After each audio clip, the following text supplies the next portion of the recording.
most trusted betting platform and your number one source for online betting in 2025. Whether you're a seasoned fan or a first-time bettor, BetOnline is your ultimate game day companion with the largest selection of odds on everything from NBA and college basketball to NHL and UFC. BetOnline continues to be your number one sports betting source for every three-pointer to hat trick. BetOnline has you covered with odds, stats, and more for every game, every play, and every win. BetOnline, the game starts here.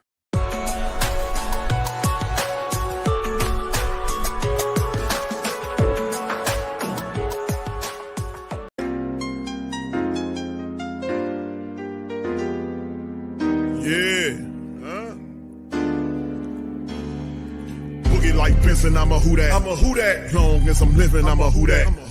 Lose or winning, I'm a who that. Sports Coma, yeah, this is where we do that. Where we do that, where we do that, where we do that, where we do that, where we do that.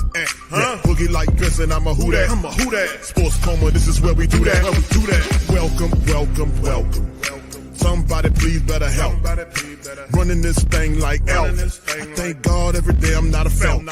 Go to YouTube Live with Big Q and the guys. If you ain't ride or die, the bandwagon get flipped. Been marching in, that was way for the ring. I was yelling out your chain for the championship. Bucking on town, duck down. Falcons, pluck, get shut down. Panthers ain't much touchdown. The vision really belong to us now. So much hate on the Saints, you could probably tell. Ever since Bounty Gate hit the NFL, when things seem fishy and you probably smell the crooked referees on Roger Goodell. Yeah, running like this and I'm a who that. Every day I'm living, I'm a who that.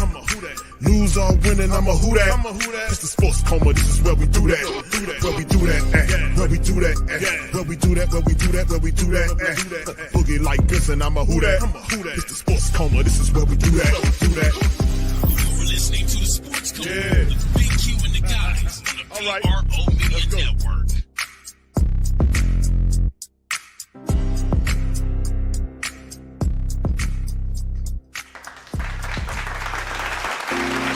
All right. Shout out to the mighty Who Dat Nation. Welcome, welcome, welcome. You know, rocking with the Sports Coma with Big Q and the guys, where we have intense, entertaining, educating, and enlightening sport talk from your favorite sports fam. Shout out to the mighty Who Dat Nation. Hope you guys have had a fantastic start of your week. As Easter weekend is behind us, we're into the regular week, and I hope you guys have had a fantastic weekend. Family, all that gravy stuff, good. Shout out to everybody. Appreciate y'all being in the live. I appreciate y'all for being in the stream.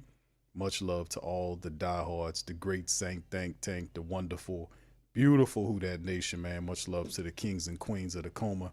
We up in this thing Monday, getting it started. Draft week, we're finally here. Millions of mocks, dozens of rumors, millions of rumors, hundreds of rumors. We're finally at the point where we're facing down the draft. Monday's gone. We got Tuesday, Wednesday, then draft time is coming. Of course, we know that the Pelicans will have a press conference tomorrow at 1 o'clock. We know that the Saints will have a press conference the following day, I think it is, on Wednesday. And then, of course, Thursday is the first round of the draft. Friday is round 2 and 3, and Saturday is the rest of the rounds 4 through 7. So we'll know. And then, of course, one of the favorite portions of the draft is the non-drafted guys of the college free agents that slip through the cracks.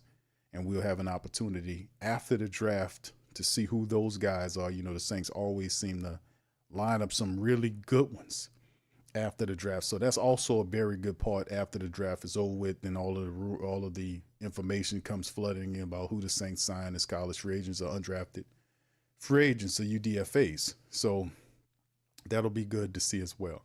So we'll get up into some of the news, man. Shout out to the fam. I'm going to try not to keep y'all too long on tonight's stream. It's Poppy 504, Cartel, OG Jerry. All right, Tay, shout out to Tay as well. Brother Ro, how you doing, Ro? Shout out to you, brother Clint. Jaden, big ups to you, fam. Appreciate you as well. What's up, Trey? Shout out to my boy Trey is in this thing as well. Big ups to brother Byron. Who else we got in here, man? I think I got everybody so far, man. What's up, Chemo? Shout out to you, brother. Good to see you in the stream. King Blood, how you doing, sir? All right. Much love, man. Good to see all y'all in here, man, in this thing. All right, so I think I got everybody. What's up, V Griffin? Shout out to your brother Bronze. What's up there? What's up, Kai? Shout out to Kai, the great man. Much love to that brother, and much love to everybody, man. Appreciate y'all. What's up, Corey? How you doing, sir? Shout out to Corey Covington, man. Good to see you, brother. I mean, I see you there. All right, big ups to the fam. So what? This is the thing. As we hearing the draft rumors, and the talking point is now that the Saints are not interested in Shedeur Sanders anymore. For whatever reason, now they're pivoting toward Jackson Dart as the guy. So there were rumors that was put out by that Adam Schefter that Saints already have made exploratory calls about trading up in the second round per league sources. This and other insights that they talk about in terms of the report. And we'll cover that, man, because we'll just kind of talk about that thing, fam, because the Saints, this is sourced from it or inspired by the article right here. As ESPN's Adam Schefter reports, the Saints have made exploratory calls regarding the trade up from pick number 40. Now, Schefter believes more quarterbacks could be taken in the first 8 picks of the second round than the entire first round, with the Browns and Giants currently holding number 33 and 34. New Orleans would likely need to move up to get their pick, whoever remains. Now, should they move up or sit back at pick number 40, Schefter thinks Ole Miss QB Jackson Dart could figure to be squarely in play for the Saints. While the belief is that the Saints want to draft a quarterback, there is skepticism whether they should take Dart at 9 overall because of the offensive line and defensive line needs. One personal exec believes the Saints are not high on Colorado quarterback Shedeur Sanders and thinks they are, quote, hot and heavy on Dart. So you take him, first round draft pick means the guy's going to play. I don't know if they feel like if you take him in the second round, it all it does is he doesn't get that option on that contract that you usually give those first rounders. But if you take Dart, and I'm not saying this is the call, just the thought process is that Dart ultimately will be seen when you take quarterback in the second round, he still will be seen as a starter unless you got a starter in place. You get what I'm saying? It's the pressure will still be on him to be the guy. So the thing is, it's a lot of stuff that they're saying, like some quarterbacks are getting elevated into the second round that some people thought wasn't second round quarterbacks, but this is nothing new. They do this every year, and it's really motivated or promoted for quarterbacks, the diva position, ultimately the ultimate diva position. So you looking at it and you say, okay, well, if you pay attention to the past, we always see quarterbacks elevated higher than what they're supposed to be. So I'm hearing stuff like Jackson Dart in the second round, which there was talks that Jackson Dart could end up being in the first round, later on in the first, that's kind of stuff. Then I'm hearing Jalen Milroe is now elevated, which he was supposed to be somewhere in the third round. Now he's going into the second round.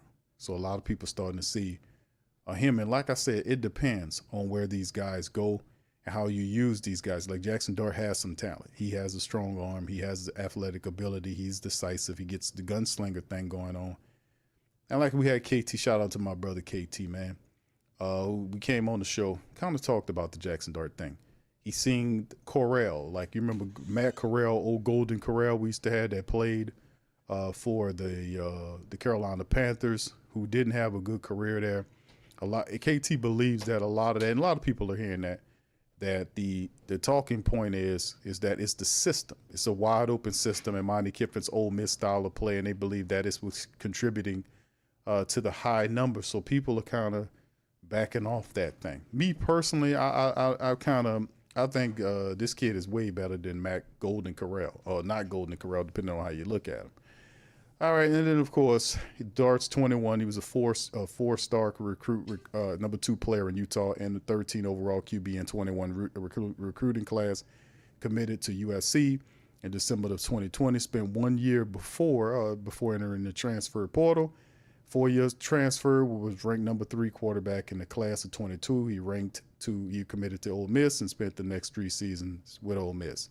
Now, he appeared in 45 games for the folks over 4 seasons and completed over 65% of his passes for just under 12,000 yards, 81 touchdowns against 27 interceptions, and he rushed 393 times for 1,500 yards, 1,541 to be precise, and 14 touchdowns. So it's always an elevated value on guys that are seen as dual threat guys. So you'll see a guy like Jalen Milroe, or you see a guy like Jackson Dart go higher than what they're supposed to be because of the ability, the duality to be able to throw and pass. And like if you look at a guy like Jalen Milroe, Milroe is a guy that has all this speed and all this kind of stuff and some positive stuff to him. But at the end of the day, you know, you got to watch that kind of stuff.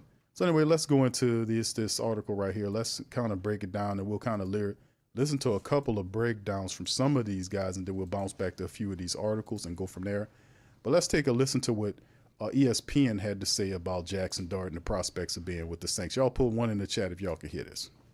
So the arm strength is there, the physical talent is there. I think that if you're going to draft Jackson Dart, you want to utilize the athleticism, the quarterback run early, and just see how much he feels space in the middle of the field. A lot of the throws at Ole Miss were downfield. And I think the more that you get comfortable with what his comfort level is with that, you know how to kind of build your offense around him. I love that. And as I look at it, is what you're saying, it's trying to find the right fit for him, because some of the stuff you're describing, you look at the Pittsburgh Steelers with the weapons they have on the outside, crossing routes, down the field throws, seem like they fit just who he is 100%. As a quarterback. I called his game against Alabama 2 years ago, and what stood out to me was the toughness. I remember him scrambling, getting smacked by a middle linebacker over the middle, and I'm up in the booth, and all I'm thinking about is slide, and he jumps right back up and continues to be in the game and continues to compete. So I look at this as a quarterback coming from a defensive perspective. When I have a guy in the huddle that I know is going to compete his butt off, can make every single throw, and has the moxie to be a leader, that's a guy I want under center. We'll get to Mina in a minute, but Adam, you had something to add. Yeah, it's interesting because these quarterbacks each have proponents in various cities across the league. But the one thing that's come back is there are people across the league who believe that the Saints really like Jackson Dart. And that may be the target of moving up in the second round. We'll see if the Saints can figure out a way to land Jackson Dart at that.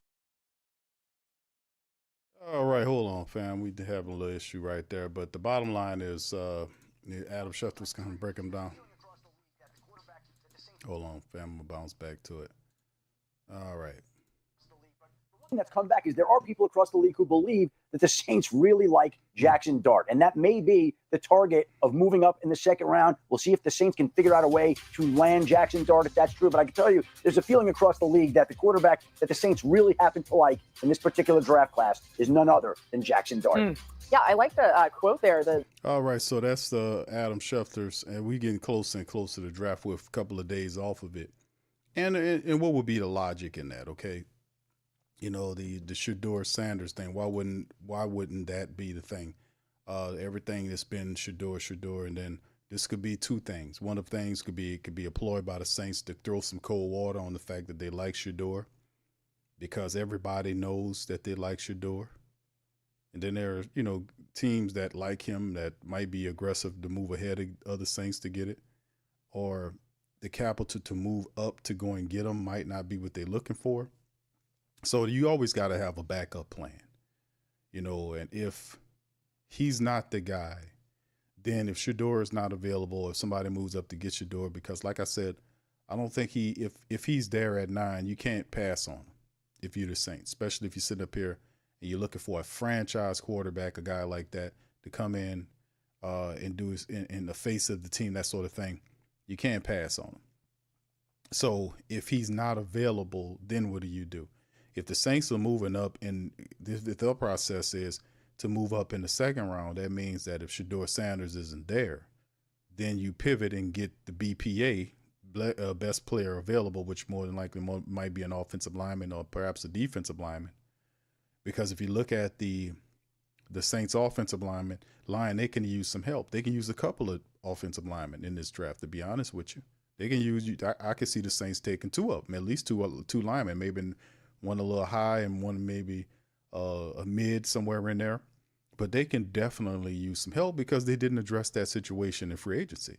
The Saints simply didn't. They added Dylan Runnels as a left guard. They brought back Will Clapp and the other fellow. So is that enough? No, it's not enough. So you still have some moves to make there, and the Dylan Runnels was a 1-year prove-it deal. So the Saints, and then of course you have issues, like I said, with other players. Like it's just other stuff going on. The new offensive lineman got to come in and see about what he needs to do to get it corrected. But in the end, thank you, appreciate it. So in the end, what happens to have here is pretty simple. We'll have to see how this all plays, because the bottom line is you take a look at what the Saints are, doing in offensive defense. We know offensive line. If the Saints going to have that kind of success to win games, I mean games north of 7-8 games, you're going to have a strong offensive line. Whoever's back there.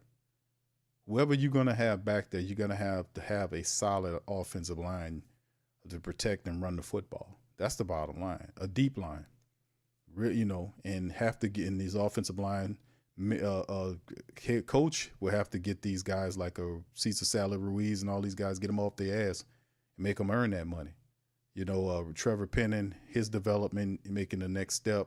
Tolly getting better. Whoever the left guard is going to be. Sees McCoy, a really good backup for McCoy in case he gets hurt again. So that's what I'm looking at here. So I could see them taking Pierce. If Shedeur's not there, I could see them going to Pierce. I could see them going to Campbell if he's there, or one of the top offensive linemen that's there. Because it's hard to pass up on those guys because those guys are like 10-year starters. You draft a Mimbo or Campbell, or you get one of those type of guys, man. Them guys, and put them in there, that you got like a 10-year starter right there. Pierce is a plug and play player and perfect for that 34 system the Saints have. He would be perfect for that.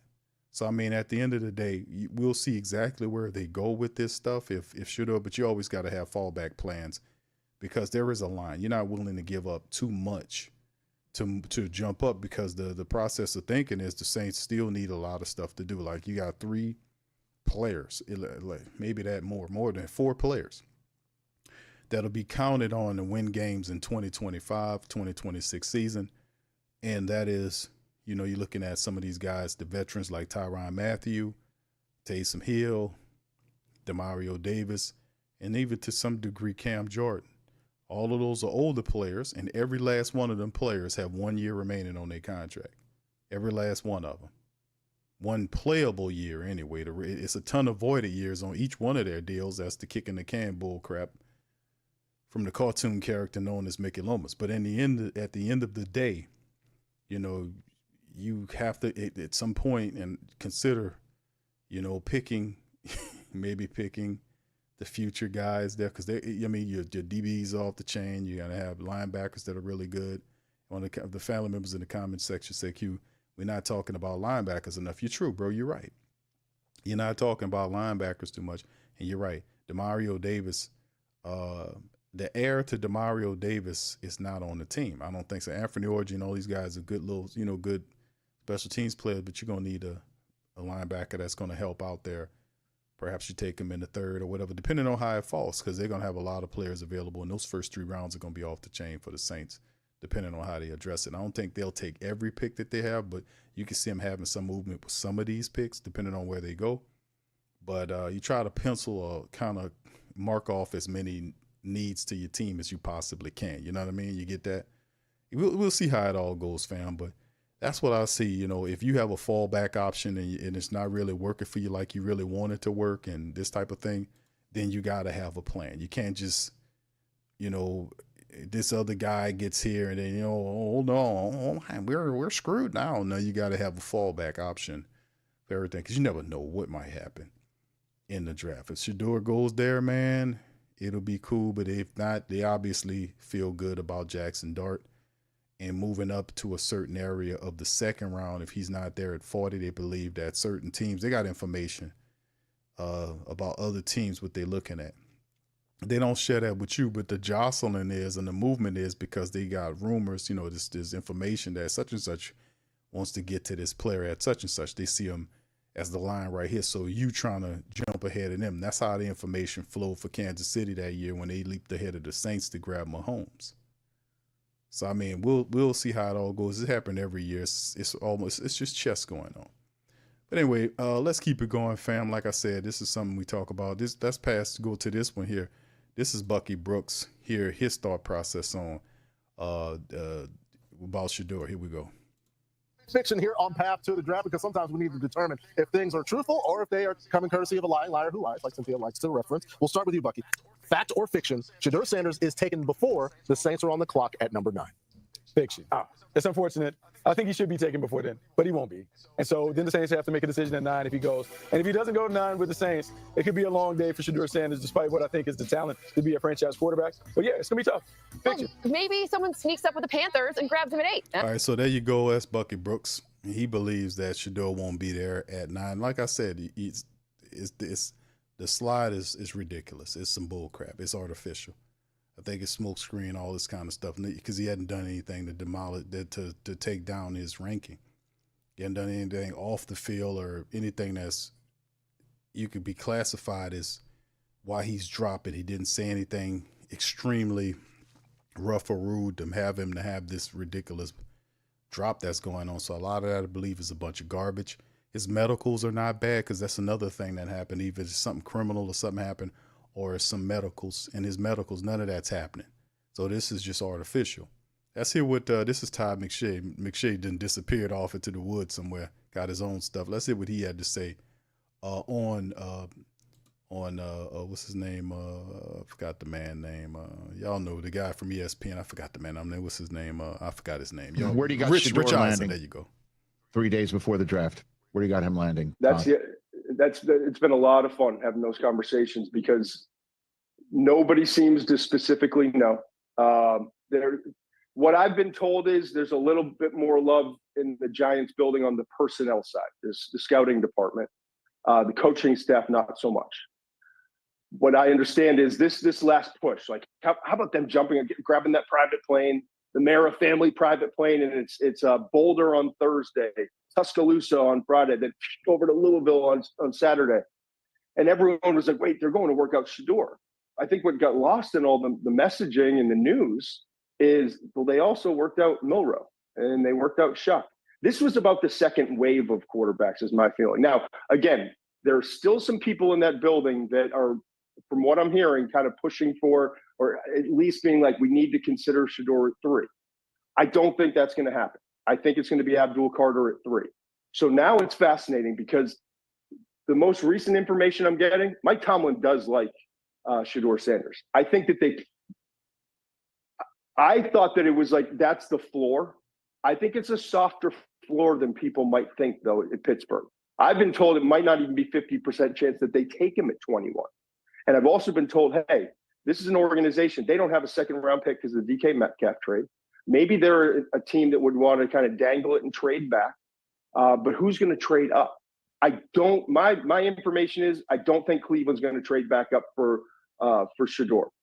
I don't know that Cleveland's even going to trade back into the first round. I think all these teams are looking at it saying, are all these guys going to fall? Is Jackson Dart going to be available at 33, 34? Is Shedeur going to be available at 33, 34? So it's going to be a fascinating night. There's going to be a lot of speculation and rumors, I'm sure, in the next 72 hours. But as of right now, I can't say firmly that there's a floor. The closest thing we have is still Pittsburgh, but that's not a lock according to what people are saying. And honestly, the conversations I'm having, there's more talk about where do we have to go up in the 20s to get Jackson Dart than there is about there's one or two teams that are buying. I think New Orleans more interested in Dart. I think maybe the coaching staff for the Giants could be more interested in Dart. And so if that's the case, it may be more of a sweepstakes to get in that 20s range. Maybe Minnesota, only the fewest picks of any team in the NFL this year, 4 picks. Maybe Minnesota's a team that could trade back out in the middle of the 20s for a team looking to move up to go get Dart, like New Orleans or the Giants. So it's going to be a lot of fun. Like you on that desk, Shedeur's still sitting at home or wherever he's going to be. Jackson Dart accepted his invitation. Now he's rescinded it. He's not going to be there in Green Bay. So it's going to be a lot of fun trying to figure out where these quarterbacks go, as always is the case. But this year is going to be kind of wild. The team that I'm not buying it, man. I'm sorry, man. And then the talk is now Dart, who, like you heard McShay say, now he's listed, second round quarterback now. It's just a lot going on. So Jackson Dart is elevating, the Shedeur is dropping to the 20s. I mean, and listen, we remember when Lamar Jackson came out, right? And I'm not comparing the two in terms of talent, But I remember Lamar Jackson was a guy that a lot of people thought would go with somewhere within the top 15. Lamar kind of slid on out to what, 20s? And he made people pay for that too. That was on his hit list. But you know, it doesn't, as far as Shedeur Sanders is concerned, it's the weirdest thing. I'm just gonna be honest. To me, it's totally ridiculous. There is no reason why he should fall out of the top 10 at all. There's no reason why he should fall out of the top 15. His medicals aren't bad. His play was still in, like they have Cam, like Cam is, they done elevated Cam to some place where, oh, he's just the number one. What? Shedeur they were 1A and 1B. Now all of a sudden they aren't. I don't know. It's kind of weird, man. I'm not buying it. There's no information to justify what's going on with these teams. It's nothing. So in my mind, I've seen it to the point where I'm like, man, this is totally artificial. This is totally artificial. If Shedeur Sanders is there, what's up, KB? Shout out to you, brother. I see you. What's up, Pammy? Shout out to you, baby. Good to see you in the chat. Much love. Jerome, I see you, fam. And shout out to OG, man. Thank you for being a member for almost a year, brother. Thank you for that. Appreciate it. I want to say thank you very much for picking me up, bringing me back to this world. All right. What's up, Kathleen? Shout out to you, Queen. Good to see you. L-Dub, what's happening, brother? I don't see why, this is, it's just the foolish thing that I'm saying right here. I watched Shedeur Sanders. And what I've seen from Shedeur Sanders is that he's a top 10 quarterback. For him to be falling anywhere or thought to be falling out of the first, I heard people say he falling out the first round. Why? Explain it to me. Who's pushing him out of there? They can't even say another quarterback is pushing him. That's one thing if you have another quarterback that's underneath that's pushing him out of there because people seeing him better. That's not even the case. And a handful of people see Jackson Dart as a first round draft pick. I mean, a handful of people. That's why the move is to jostle to get into as high as they can in the second round to justify, because some people believe he's not a first round talent. Well, there's no question in my mind that Shedeur is. So I just want to see how all this plays on draft night, because it's so many mixed messages from insiders is ridiculous. But I maintain, I'm going to say the same thing that I've been saying, is that Shedeur Sanders is a top 10 quarterback. He's a top 10 pick in this draft. And I think there's a lot of smoke screen BS that's going on to try to diminish that. Because like I said, it's the damnedest thing, with him, and it's nothing wrong with this guy. But anyway, let's finish it up, man, because it's very interesting. I just play this stuff for you, and then we'll see how I play on draft night. That is not quarterback needy, that will take a quarterback in this year's draft is Todd McShay? Which one? I could see Miami at some point. I think the Jets are in the market, but I think more third, fourth round. Okay. I think the Rams at the right quarterback. Hold on. Which one? Back needy that will take a quarterback in this year's draft is Todd McShay? Which one? I could see Miami at some point. I think the Jets are in the market, but I think more third, fourth round. Okay. I think the Rams at the right quarterback at the right spot, day 2, maybe early day 3. I think we're going to see, obviously, Ward go 1. Then I think somewhere in the mid-20s, we'll see that second quarterback come off the board.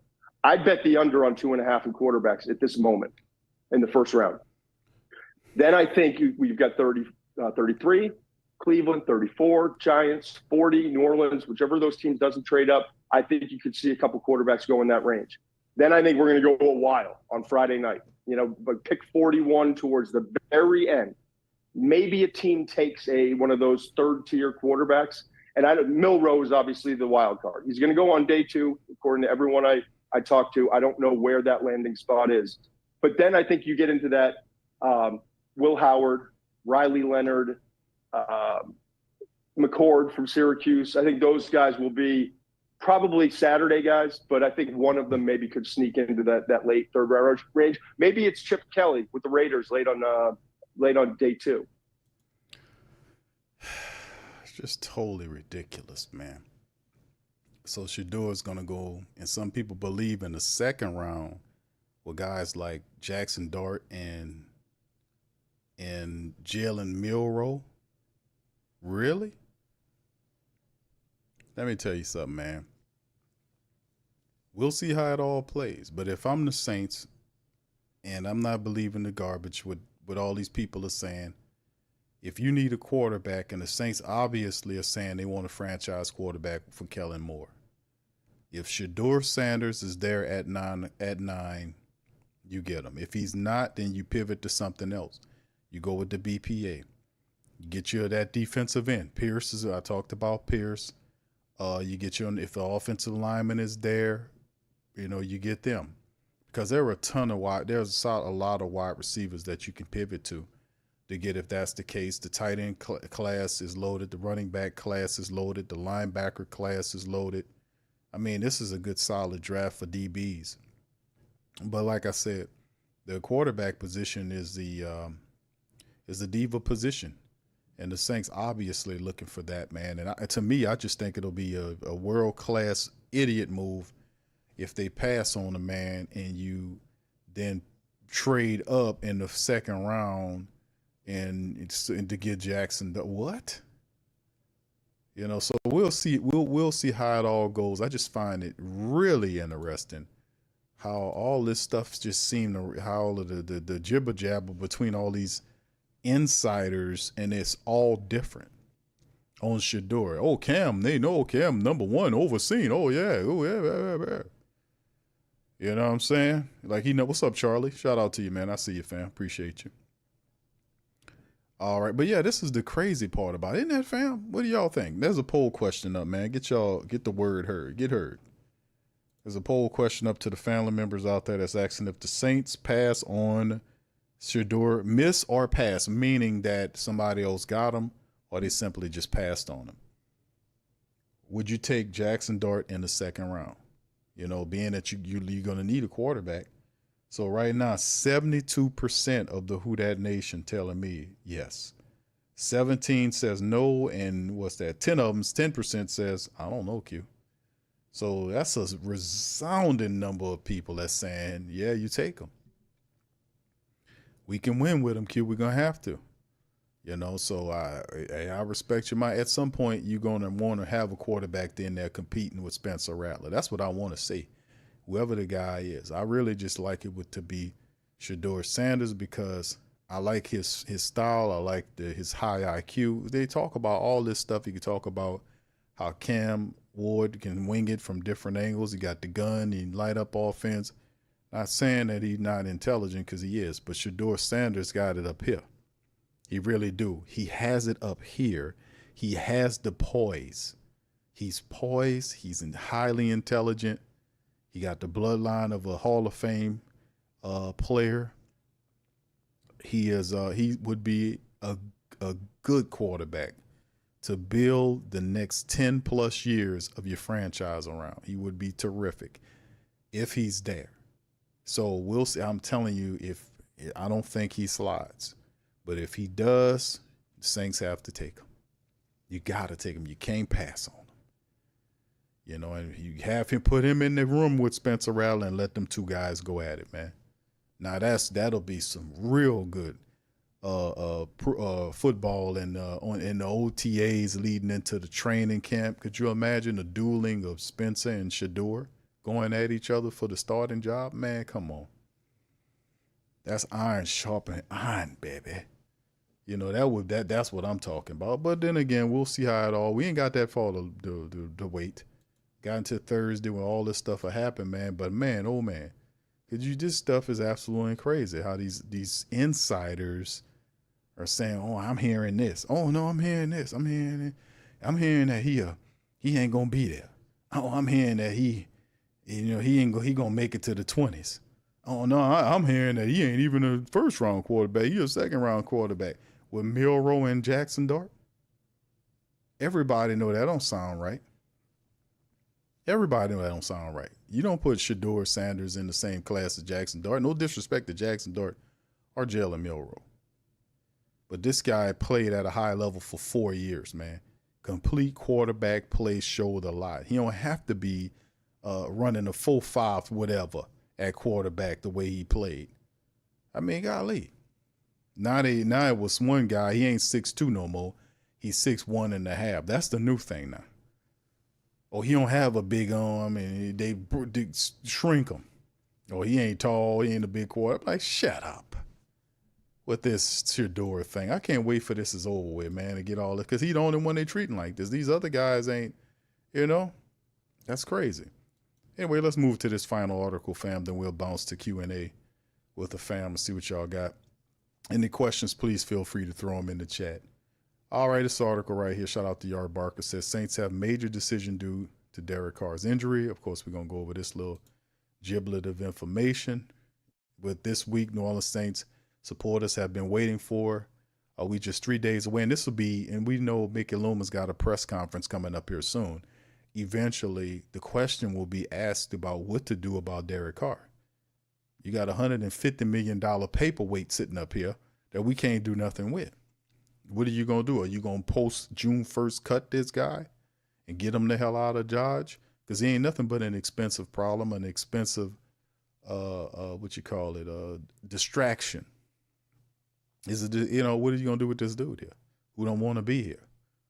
What are you going to do about it? I guarantee you won't give him the Lattimore treatment or the Alvin Kamara treatment. Remember, Alvin Kamara had to wait for his money. Carr got every bit of it.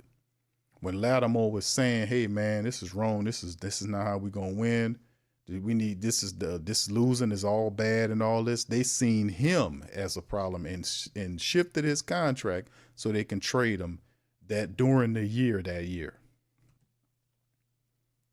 They were looking at Laddie Daddy before that. That was the previous year that he was upset that what was going on in the locker room and the losing. So what did dumb Loomis do? He drowned. "Oh, you got to go, buddy. Oh, hold on, goddammit. You're the problem. You're not getting with Dennis Allen over here. You're not getting your own line now. You've got to do what he says." But Mickey, that guy ain't doing what he's supposed to do.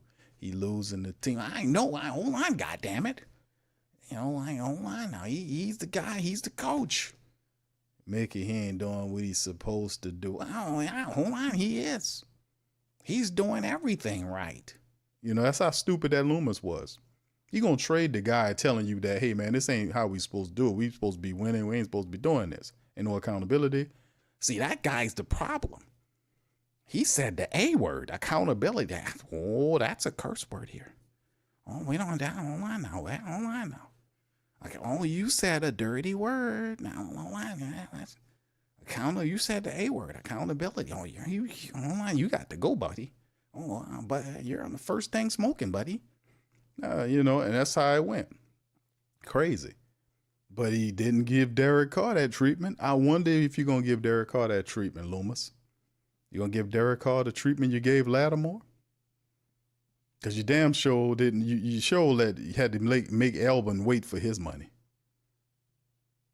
Even though he owned all of the records and he had a few yards to get the records, he gonna make him wait for his money. But Carr don't have to do nothing. So I mean, it's an obvious double standard by a stupid guy, a stupid man. It's just really crazy, man. But anyway, New Orleans has a big decision to make when it comes down to the quarterback position due to the fact that Derek Carr is dealing with a shoulder injury. While this is the case, don't expect New Orleans to take a quarterback at number 9 as shared by Albert Breer. You take a quarterback. If one go to you at 9, you take him. You take that guy and you put him, especially if it's Sanders, you take him and you build your team thusly. If he's not there, you pivot to BPA. I get that. But when you need to know, the Saints need to get a younger across the board, and Bayou with this year with this capital, you need to get younger across the board. They've been saying that the last couple of years. You're not going to do it all in one draft, especially when there's no emphasis on the Saints to win 8 or 9 or 10 games this year. Realistically speaking, do we even see that them winning more than 5 games this upcoming season? Realistically speaking. What is the win total for Kellen Moore? To me, that's an incomplete grade. I don't have enough information to even much make that call of how many games they're going to win. I don't have enough information because to me, there's still a lot of stuff that they need to do. You won't get it in the same draft.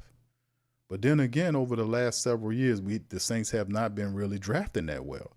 When you're trying to compound it all, we got to get all these players in the draft. I thought that was a thing we're supposed to be doing every year, compounding. Why didn't we have Demario Davis successor in the building already? I'm just asking. For the last couple of years, Demario Davis ain't just got old. He been old. Tyrann Mathieu, all these other guys, why weren't their successors in the building already? Now all of a sudden, one draft has got to get to replace all these great players that we have in one draft. What were we doing in the previous drafts on Demario's successor, Tyrann's successor, Cam Jordan? They tried on him and failed miserably. Marcus Davenport, Peyton Turner, Isaiah Foskey. Say, okay, we're going to punt on that and just put Chase Young out there. Okay. But what about the other guys? What about them? So, I mean, you ain't going to be able to get them all in the same draft, right? But anyway, let's see what it is. What you need to know, the Saints need to get younger across the board and bail this year with the capital they bought from the Marshawn Lattimore trade. And, of course, we know about all that. But I know there's been a narrative that with Derek Carr's injury, with Kellen Moore now aboard, they'd take or even move up for Sanders. The reality is they've done way more outwork on Jackson Dart than they have on Sanders. I think it stands they'd be way more likely to take an edge player or a tackle than would be a quarterback at 9.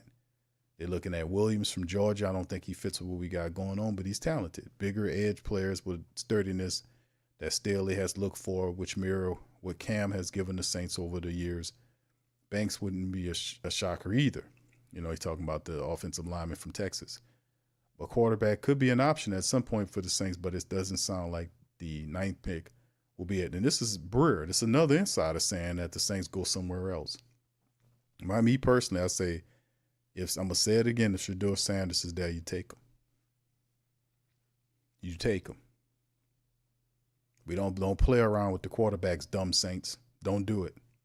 We done played games with these quarterbacks for years. We did the stupidest thing they ever did in the draft in history is they took Marcus Davenport and Lamar Jackson was sitting there. And Lamar Jackson is one of the top 3 quarterbacks in the NFL. You want to talk about how stupid the Saints have been with these drafts and passing over quarterbacks? Good quarterbacks. They passed over them for years in the first 2 rounds, going elsewhere. Now, we got some talented players there, but at the end of the day, we wouldn't be dealing with Derek Carr if we had drafted a young quarterback who could have chaired the team for the next 10 years. We didn't have to deal with quarterbacks or bridgy quarterbacks.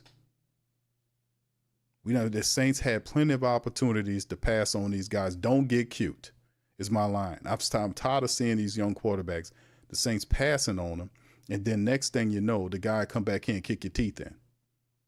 You know, at some point you got to pivot and do it and stop being stupid about it. That Lamar Jackson, they took Marcus Davenport over Lamar Jackson is the dumbest thing the Saints ever did in the history of their franchise. The stupidest thing they ever did to take this guy from UTSA, and they knew he was hurt when they drafted him. A day or 2 later, he was having surgery on his hand. And that was a bad omen, and the dude was an utter, unmitigated bust. And Lamar Jackson, all he do is tear up the league. Every time the Saints play him, he kick their teeth in. They can't even stay in front of him. But they getting cute in the draft. No, enough of this cutesy stuff, man. You take the best quarterback that's available. If Shedeur's there at 9, you take him. If he's not, then you pivot to the BPA. And then if you need to go in the second round to get somebody, you do it. But if Sanders is there, you take him. The hell with all these other people talking about. Or if you listen to all these insiders, you'd be crazy as a road lizard, man. Because they all saying this different shit just to say something. How could they be all over the place? Y'all inside, y'all getting a million different words at the same time on one prospect?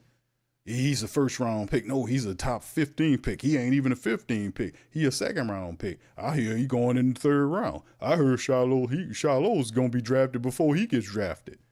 It's just ridiculous. It's just silly. You listen to these insiders, you'll be crazy as roll lizards because they don't know. They all shoot in different ways. Hey, man, all I know is I know what I see. I know what I see, baby, with these two things and this thing here. I know what I see from Shedeur. You take the guy. You take him and let him kick the NFL's ass. That's what you do. If he falls to you, you draft him, you make him compete with Spencer, and you take over the NFL. All these other people, these insiders. Oh, you got this. I played all of them. You hear them? They all saying different things. They saying different things. All of them say how they all in the same building and everybody saying different things. How that work? Well, we know where Cam going, but that Shedeur, boy, I'll tell you, we don't know. He ain't even the first round pick. I'm hearing that Jackson gonna go before him. Jalen Milroe. I mean, shut up. Jalen Milroe is not better than Shedeur. Neither is Jackson Dart. Not even close. There's two top quarterbacks in this class. It is, to me, still Shedeur, to me, and then Cam Ward. 1A, 1B. That's what it's been. It has been that way the entire year up until 2 months before the draft. Well, all of a sudden, he dropping through the flow. Like he got bad joints in the floor. All of a sudden, he stepped wrong. He falling through the damn flow. Man, get out of here with that. You won't trick me with that foolishness, man. And hopefully the Saints not stupid enough to go with this crap.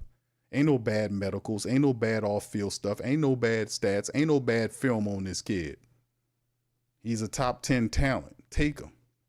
How you doing, Dr. Gray? Shout out to you, Quavadius. All right, but anyway, let me see, y'all. Let me get some questions from y'all, fam, before we get ready to leave. I'm going to be here for about an hour time. But like I said, man, I've seen so many Saints drafts. I done seen these people get too cute. Don't get too cute. We don't need to get too cute. We got enough draft capital. We don't need to get cute. If we need, you definitely need a face of the franchise and at least a quarterback that can compete with Spencer and y'all, they go to that higher level, let them compete. You take Sanders if he's there. And then you get everything else you need if you need to. In a second round, you need to pivot, get you an offensive lineman because they're going to be there. They're going to have linemen there. So we'll see what they do, man. Just don't get cute, Saints. That's what they do every damn year. These quarterbacks come along. We're going to take this other guy. No, if you got a franchise quarterback, don't pass on a franchise quarterback to go get some guy that run and shoot type offense.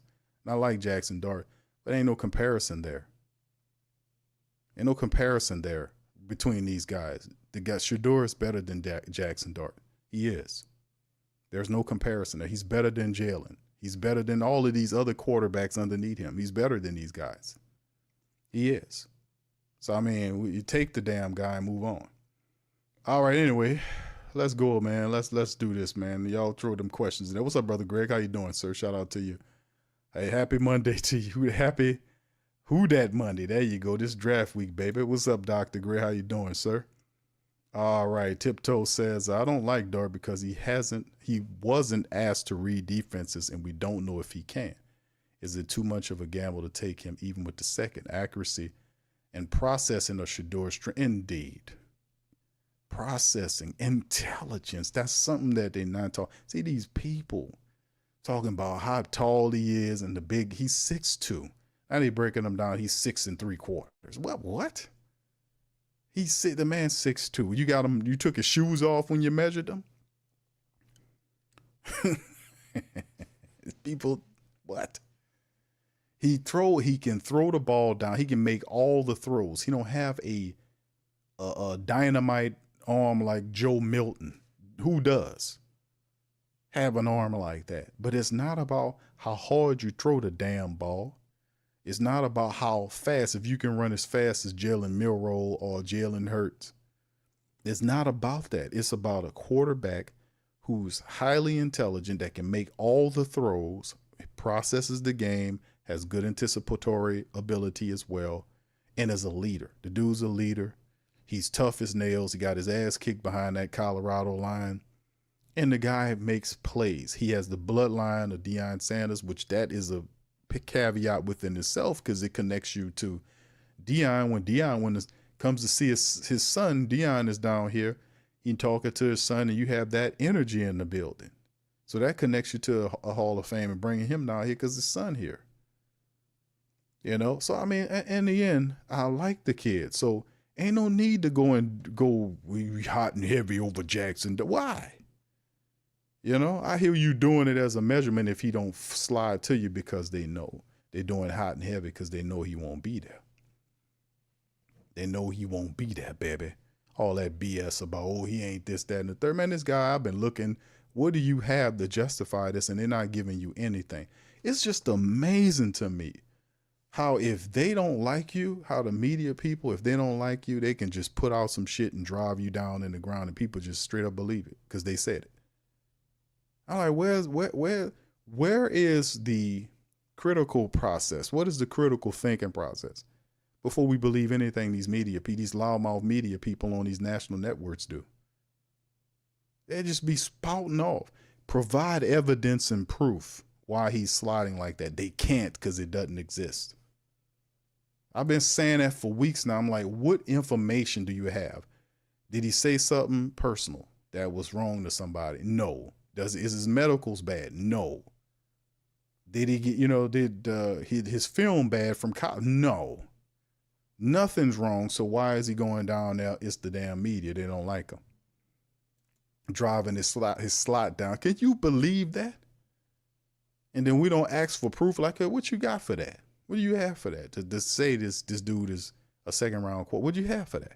Well, certain anonymous media people or executives who they don't name is saying that this guy, this, that, and third. Well, that's unverified sources there.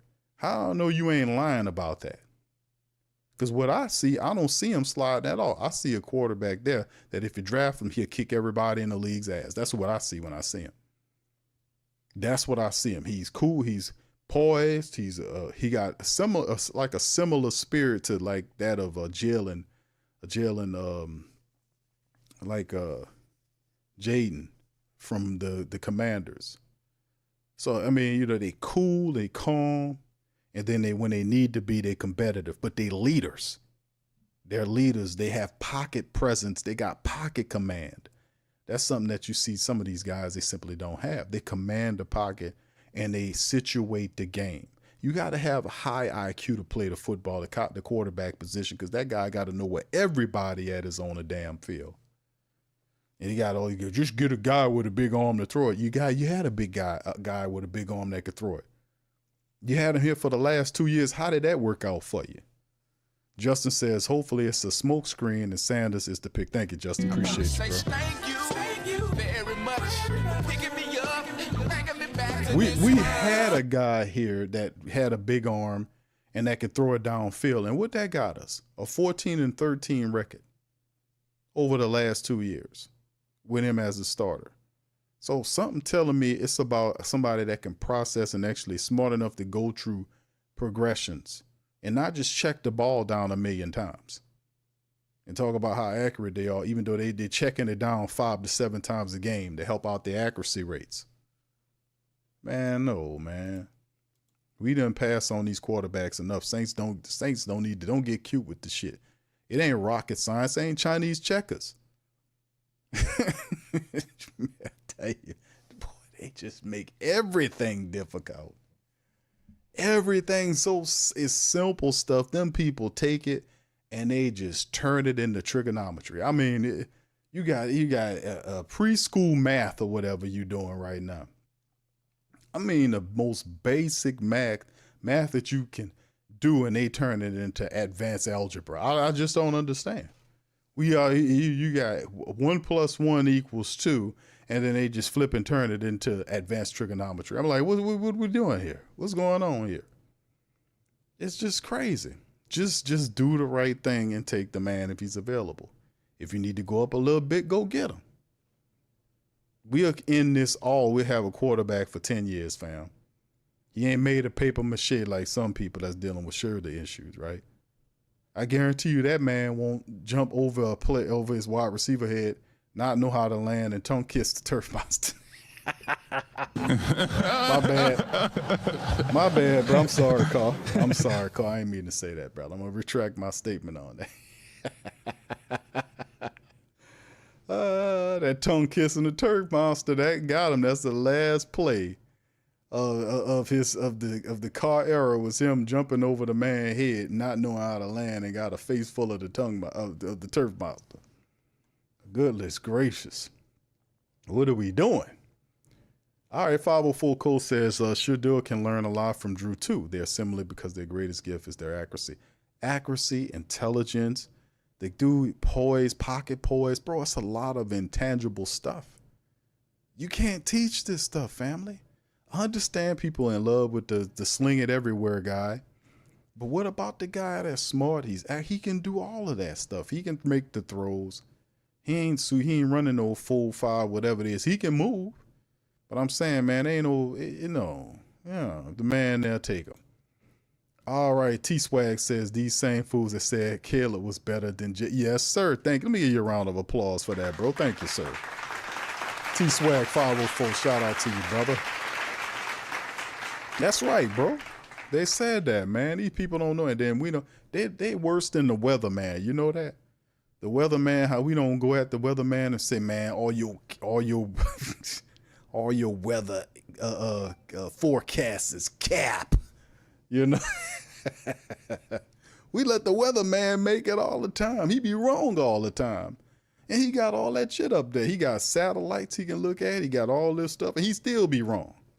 How you got all this stuff here, sir, and you still wrong as two left shoes? How you doing all this? We let him make it. That'd be the same way we let these insiders make it. And then when the man get drafted, they're gonna come out and say, well, you know what? We had information saying that would be the case, you know, and we knew that. No, you didn't. You was the guy that said he wasn't going to the second round. Fam, it's crazy.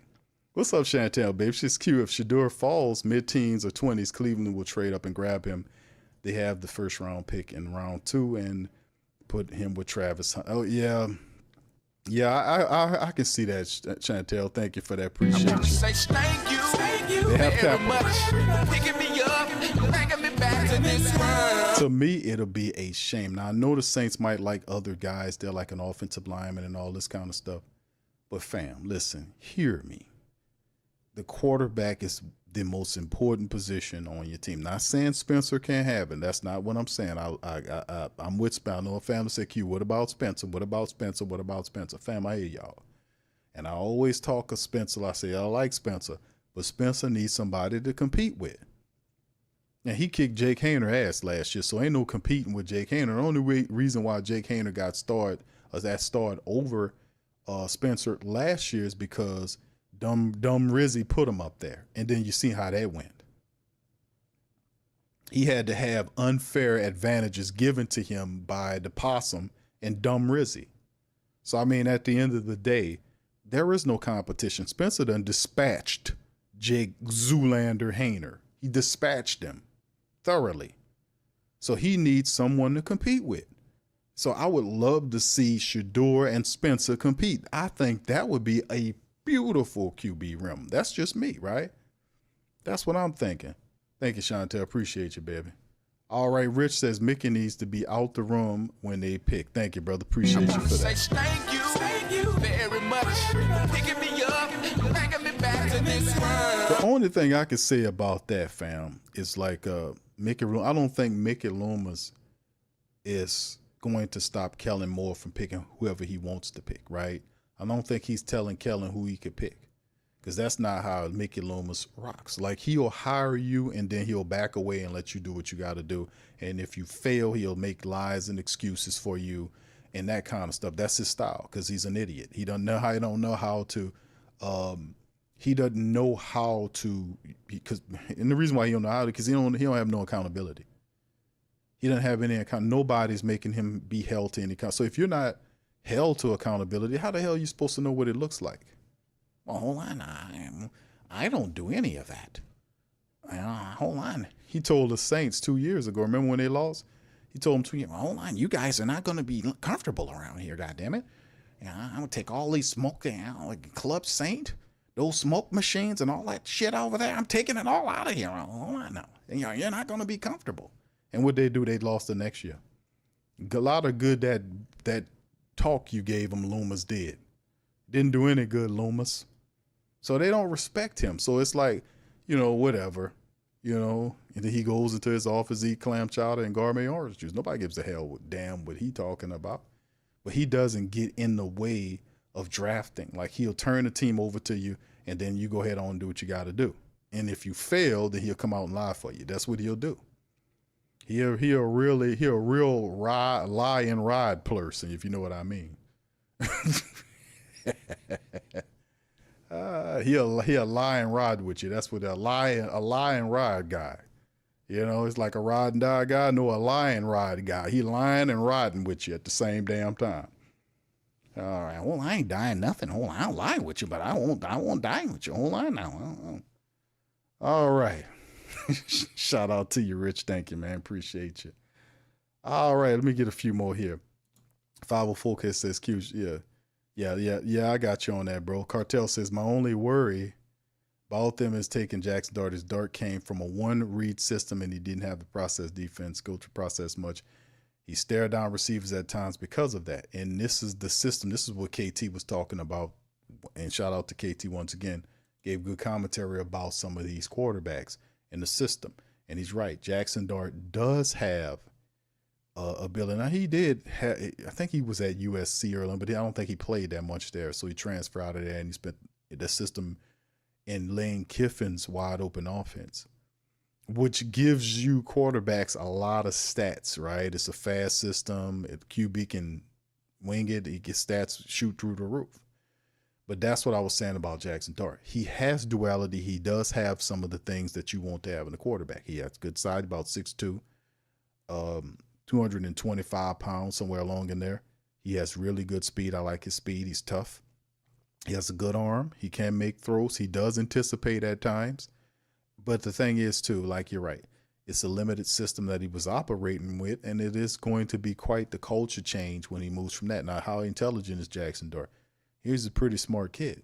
But in the end, why would you want, if you had your picks and chooses between a guy, now that's saying if he's available, if he's there, who that's a gift that he has to be able to anticipate stuff like this and operate a system closer to what we have there, then why not be more inclined to look at that guy? And I'm saying the Saints have a rotten history. Fam, they haven't taken a quarterback since 1971. Who does that? They haven't taken a quarterback since 1971 in the first round. Like, they were so smitten by Archie Manning. We got him. We just the only one we ever need. No. They have other first-round quarterbacks. Saints just pass on them because they get too cute. The quarterback position is the most important position to your team. If you don't have a good quarterback, you're not going to win these games. You're not going to win many games. Byron says Sanders, tremendous, excellent, competitive, true leader. I like him. The Saints should grab him because he's accuracy, and he's a winner. The kid is a winner, indeed. Thank you, bro. Follow Foucault says Shedeur and Gatorade commercial with Kendrick Lamar already. This kid is a born star. I mean, we ready, bro. What's up, Big Valley? Shout out to you, bro. KB says if the Saints had a decent roster, I would draft Shedeur. I heard Mina said that. Mina was like, I wouldn't put. She said Jackson, or I think she said Shedeur. One of them said, now maybe not Mina, but from ESPN, but one of them says that she wouldn't take Shedeur and put him with the Saints. I'm like, why not? Why the hell not? The Saints aren't see this thing about, because they don't pay it. They just look at these stats, these weird categories that these people make up with all this, that, and the third. Man, let's miss me with all that. We watching these games. I know how good my team is. I know how bad my team is. I know why my team failed. They didn't fail because they didn't have good players. They failed because the people that were sitting on top of the team did not know how to get the best out of these players. That's why they failed. You had a GM VP guy who hired a possum who backstabbed his team and didn't know what the hell he was doing. He didn't have any accountability. He floated on the cloud. He looked stupid, and most of the time he was backstabbing his players and he didn't know what the hell he was doing. So it took the entire support base to run this possum out of town, and you got the dumb VP guy making excuses for him. He never apologized for that foolishness either. So we didn't fail because of that and the injuries alone. You had bad decision makers and stupid coaching at the top of the team that led to it. So you got to make sure you correct that off the top. We have to get better leadership, especially at the QB level. That's the main thing we have to really focus on. Quarterback at the top. You cannot win without a good quarterback. I'm not saying Spencer can't be that guy, but we need somebody to compete with him. Because that Rattler is better than Hainer, and that Ben DiNucci dude, man, get out of here with that. No disrespect with Ben DiNucci, but he's a camp arm as far as I'm concerned. He ain't somebody we taking serious to come in there and do nothing for you. Are we real here? English says Shed is the best QB in this draft, bottom line. You're killing the city, Mickey. You're killing the city, Mickey. And Mickey ain't tell that man nothing. Look at he doing. His man was telling Mickey Loomis to do his job. What did Mickey Loomis do? He didn't do a damn thing. He don't know what the hell am I supposed to do, Q? God damn it. Well, you know it. Tell me. I don't lie now. Where you get your ass up off the general manager position. Give it to Kai Hartley. Go be a VP alone. Leave us alone. We don't want to see you on these pressers no more. Just take your old tired ass somewhere. Give it to Kai. Well, I'm not doing that. I'll be a general manager for the next 10 years. Remember he said that? Hold on now, goddammit. But then again, a part of me would miss Mickey because I couldn't do this, like do the Mickey voice. He would disappear. We have a new general manager, then we'd be able to do it. See, it's pros and cons here. I wouldn't be able to do the Mickey voice no more. Hold on, goddammit. See, you need me, goddammit. Hold on, no, we don't need you, Mickey. I'll find somebody else to mock. Get out of here. If we win it, we don't have to mock nobody. Yeah, I'm mocking you to cover the pain. I'm mocking you to cover the pain. I'm laughing to cover up the pain. That's what we're doing. All right. English says Rats are good or better than Dart if Shed's going to get that lineman from Texas to help Elvin and Rat. Thank you, bro. King Chosen one shout out to you, bro. Says, man, they picked someone dumb. I'm going up there and slapping folks like the men and the Chinese dramas. All right, brother. Don't do too much. We don't need you arrested. All right. Pavel said, don't understand the logic, but now I'm not having a good enough roster to draft Shedeur. That makes no sense. They said that, bro. I played it on the broadcast. The Saints are not a burned out roster. When people talk about the Saints, they mention Chris Olave with all those injuries, but don't mention McCoy. You know, when Chris Olave got thrown a hospital ball with concussions. Better placement there. It happens, but he didn't accrue or he didn't have a whole career of injuries. Those things kind of happened to him within last year and portion of the back. But prior to that, Chris Olave was actually performing out there. Right? But McCoy's been having injuries too. They don't talk about that though. McCoy's having injuries at the center position. The Saints wasn't even prepared. They didn't even have a good backup center behind McCoy. When he went down, they had to shift the line, which is something you ain't supposed to do. You're supposed to have a backup center. People didn't even have what kind of team we running here, man? What are we doing? I'm telling it real. Hey, we didn't have but McCoy. Oh yeah, Chris Olave, he getting banged up all kind of people. But we don't talk about McCoy over there. He getting screwed, messed up too. What's happening with him? What's going on with him? No, you ain't gonna talk about him either. Oh, McCoy's all right. It's that Chris Olave. No, brother. No, man. Nah. It's people crazy. Tiptoe says national media do very little prep to speak on small market teams accurately. It's best to listen to local media, but not indeed, bro. Let me give you a round of applause. That is cool. That's to it. Talk, boy. He ain't lying. That's right. All right. Shout out to you. Slim says, hell, nah, hold on. The negative. Yeah, the negative noise. Hold on. That's just negative noise. Well, that's all that is. It's, you call it truth talk. I call it negative noise. So it's negative noise when the supporters try to check you and talk to you about accountability. We give them the answers. It's not hard to tell. All you have to do is look at the team. You'll see all the answers. If injuries is the problem, and they say it's the number one issue, according to with the New Orleans Saints players, you can quote them. Cam Jordan has done a small campaign of running his ass on NFL Network or anybody that stick a mic in his face about the Saints and talk about why they were bad last year is because injuries. That's all he says. He don't talk about how Dennis Allen. So injuries got Dennis Allen fired? Did injuries cause Dennis Allen to backstab his players in front of the press? Was that injury? See, these guys don't tell a goddamn truth. That's why I have the stance that I have with them, because when you show me that that's what kind of game you with, then you this is what I give to you. Either tell the truth or don't say nothing. How about that? Don't say nothing if it's not going to be the truth, because we're going to chop you down, playboy. I don't care who you are. We know this team. And to a degree, we know it better than most of these people that's on it because they're too close to it. The Saints' problem for years have been non-accountability.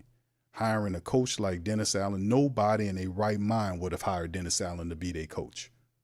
Come on, after he failed like that with the Raiders. He doesn't have those attributes. We knew. Nobody does that. You talk to all these people, they got all this stuff going, you hire him. Nobody would have made that. And even when he was so bad you fired him, you didn't even apologize for hiring him in the first place. Like, you ain't make no mistake. It's crazy. Then the injury monster. They beat up on the injury monster because he don't have arms to fight back. Or a mouth to say, you're a goddamn liar. Your problem with, man, if I had a superpower, I would give life to the injury monster. I would give him a mouth to talk. Do you not understand what that would be? With the Pelicans and the Saints start just blaming everything on the injury monster, that he just started talking, be like, you know what, that's a goddamn lie. Y'all are a bunch of liars. The reason why y'all lost because you guys, and he started telling the truth.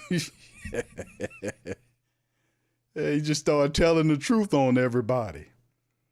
You know, they beat up on the injury man because he don't want to tell on Dennis Allen. He won't beat up on the injury man. He won't tell on Derek Carr. You see what I'm saying? They don't want to tell the truth and point at the guy that really the problem. They don't want to do that. They beat up on the injury monster. Oh, it was injury excuse straight off the bat. No, it was poor preparation of health. That's what it was. It was a sad-ass health staff that you have. Because everybody deal with injuries. All of them do. Philly had injuries. All of them do. So it's the Luck. It's Lady Luck. It's the one that smiled on Philadelphia. And they'll tell you, ain't nobody was healthy at the end of a long season. That's how you have to build your team. Everybody knows that. You build your team to absorb as many injuries as you can. You have a very good health staff. You find the best. You hire the best soft tissue people you can find, the best bone doctors you can find, rehab people you can find to get your players ready, best dietitians that you can find. Stop me if I'm lying. If you're having such a problem with these injuries, that's what you do.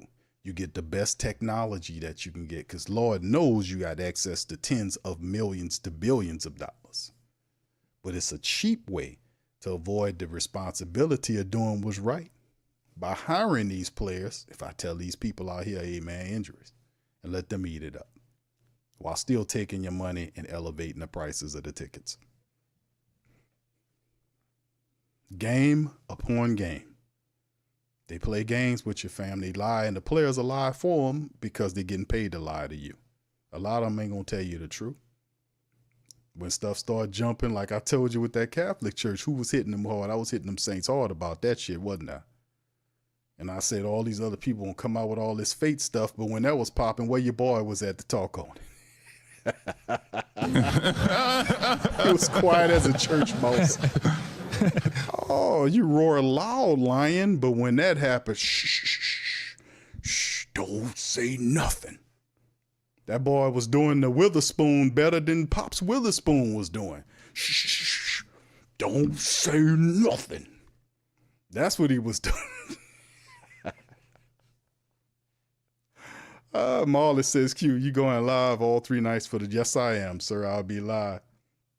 I'll be live every night, bro. Thursday, Friday, and all of Saturday, I'll be live for the draft. Every year we do the same thing. We're going to be in the building, bro. So thank you for that. Appreciate you, bro. Thank you very much.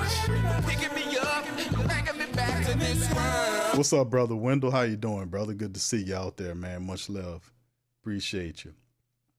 All right.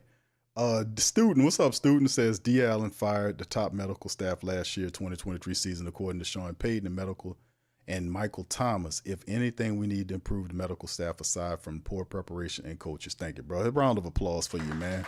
Everybody getting it because they talking. Y'all talking truth. He ain't lying. Talk, boy. Y'all talking, man. Y'all talking, brother. Y'all talking. All right. So that's what it's gonna be, man. I just think it's just, it's crazy, man. All right. English says, one last question, Q. He says, who Pops Q want them to do with our it says, who Pops Q want them to do with our draft? He's gonna be on Pops Q is gonna be on the stream for the Saturday edition, bro. Just to let you know, he'll be on the stream then, bro. He was supposed to be this past week and he was gonna pop up, but he was even though it was holiday season, so he was chilling. So yeah, Pops Q, my pops, he'll be on the Saturday stream for rounds 4 through 7. So he'll be doing the stream. He'll be chilling with me. It's good to see him back. Thanks for asking English. Appreciate you, fam. All right. So yeah, Linda says Olave had 5 concussions from 4 different QBs in 4 years. Olave is too small and weak for the NFL. He's not too small and weak for the NFL, Linda. They get concussions, baby. That's what happens.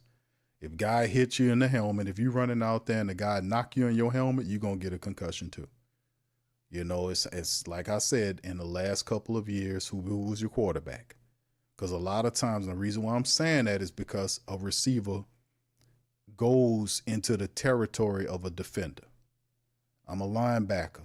If that guy's coming anywhere, if that guy's coming in my direction, remember he was coming into where the linebackers at in that area and them safeties was there, and he got kiboshed, he got sandwiched. So there's a couple of times where they don't just concuss themselves. A guy hits you in your helmet, you're gonna feel wobbly weebly. You're gonna end up getting something happen to you. So it's a part of the game. But like I said, a lot of times, if you got a guy that sees the field well, and if it puts you in a danger area. Now it's different when you are single covered with no safety support and you just on out route flying. That's that thing. But that's the part about the Chris Olave game that I was telling people about. It's like Chris Olave plays inside. That's a tough area to play. But a lot of times you have the big physical guys that can handle that going within that tough area to field where those safeties and linebackers roam around in that area. You see what I'm saying? Chris Olave's not a number one. No disrespect to Chris Olave. He would be well served if you put a big physical guy. See, when they originally set it up, it was Michael Thomas and Chris Olave and Rashid Shaheed. That is the proper order. When the Saints didn't let Michael Thomas go, they came back with Cedric Wilson Jr. I'll remember that. As comical as that sounds, Cedric Wilson Jr. was supposed to take that spot that Michael Thomas was having, supposed to be him and Chris Olave and Rashid Shaheed. All of a sudden, now the Saints are making a terrible mistake about having Olave, Brandon Cooks, and Rashid Shaheed. That's terrible. Chris Olave's not saying that he's not a number one. He works better with a physical wide receiver next to him. So if the Saints would have had the balls or the brains rather to be able to go get one of these big physical wide receivers, and plug them next to Chris Olave, you will see a different world. But unfortunately, like with quarterbacks doing that, they're supposed to protect their wide receivers. They ain't supposed to throw them into hospital balls and then sit up there and say, it wasn't my fault. Hey, it wasn't my fault. I just know he just the guy hit him, and I ain't the reason why. And then when he said that, I would have cut his stupid ass off the team right then and there. You're a liar, and you crazy. So, and in the day, and all the quarterbacks came out and say, man, hey, hold on. And you heard the term hospital ball all the time because you're not supposed to do that. But Chris Olave went to go and get it, trying to make a play. Guy put him on the stretcher. So, it's areas like danger zones. You got to protect your players if you're the quarterback. You don't want to throw him into a situation where that safety there and he camped there and you trying to fit that in there. If you're going to throw it to him, put it low and away.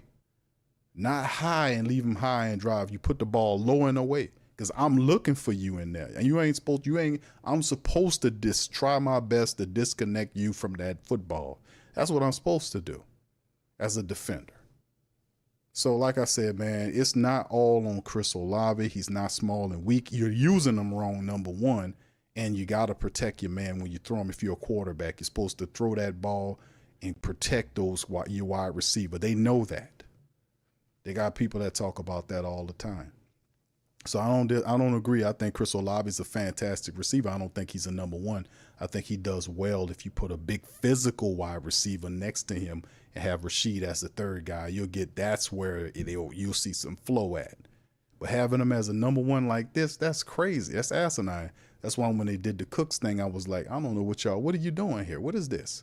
Unless there was the trade stuff talking about they going to do all that. I'm like, nah, man. Nah. What you going to get for him if everybody's saying this, that, and the third? But like I said, Olave has his issues and all this kind of stuff. And then other guys have the issues, but they kind of skip over that. So, yeah, like I said, I don't think he's small and weak, baby. He got concussions. I don't know if it was that many concussions, though. You said he had 5 of them. I don't remember him having that many. I think he had like 3 or 4 of them. He had 5, Linda? I didn't realize he had that many, but still in all, man, it's how you use these guys. I don't think he's small and weak, though. I mean, I seen Chris Olave make some plays, man. I seen Chris Olave catch that goddamn ball, burn people. They using them the wrong way. That's the problem. What's up, Dr. Gray? Thank you, sir. Appreciate that, man. I want to say thank you very much. Picking me up, bringing me back to this world. Appreciate you, Dr. Gray. Shout out. Cartel says, Kel, just want to know who leaking all the Saints draft moves and when did we become the hot topic? You heard me? Seemed like everybody chatting about them Saints. Yeah, and it's a good and bad thing, man. The Saints have definitely been looking at trying to just get – I think at some point you got to get it right, bro. That's why I like, I question like the whole situation. Like the Saints really need a big physical wide receiver. I was saying that. That's why then there's mock drafts saying, all right, Ted McMillan's there at 9. That could be the talk. The Saints might want to pivot there. I hear you with that, but all I know is, listen, you get your quarterback and then everybody else after that. Get the guy, because the Saints they have good offensive linemen. You got a few guys right there you got to work with. You got to build that depth. You bring in veterans. Saints got $20+ million in free agency. And the next layer of free agency after the draft, you get a de-escalated value on some of the rest of these veterans that's remaining. You put some of your college free agents there, do that, add a couple of veterans to kind of accentuate the depth positions of your offensive line, and you roll like that. Bottom line, no, they might not see Pierce there, or you get the quarterback later on, but in the second round, you get what you're supposed to do. In the third round, Savion Williams, whoever, I mean, you go for it. Get the guys that you need. You ain't going to be able to capture everybody in this draft. That's why you're supposed to put drafts together. So what the hell the Saints been doing the last 3 years? All of a sudden, now we got to swing for the moon and the stars in one draft. I'm like, what the hell we been doing the last couple of years? They supposed to, Linda, baby. Yeah, they targeted Olave on the play. That's what they supposed to. They get paid to dislodge him from the ball. That's what you do, baby. That's what I did.